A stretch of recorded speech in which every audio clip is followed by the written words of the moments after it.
বেগম খালেদা জিয়ার নিঃশর্ত মুক্তি, তেল, গ্যাস, বিদ্যুৎ সারসহ নিত্য প্রয়োজনীয় দ্রব্যের মূল্য বৃদ্ধির প্রতিবাদে নির্দলীয় নিরপেক্ষ তত্ত্বাবধায়ক সরকারের অধীনে নির্বাচন এবং আগামী 19 নভেম্বর সিলেট বিভাগীয় গণসমাবেশ সফল করতে জুড়িতে এক প্রচার মিছিল ও পথসভা অনুষ্ঠিত হয়েছে।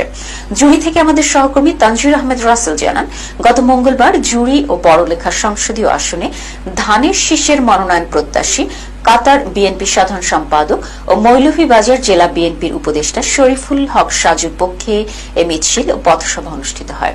জুড়ি উপজেলা যুবদলের আহ্বায়ক এম এ মোহিত শিপলুর নেতৃত্বে জুড়ি উপজেলা বিএনপি যুবদল, ছাত্রদল ও শ্রমিক দলের নেতাকর্মীদের অংশগ্রহণে অনুষ্ঠিত মিছিলটি উপজেলার বিভিন্ন সড়ক প্রদক্ষিণ করে।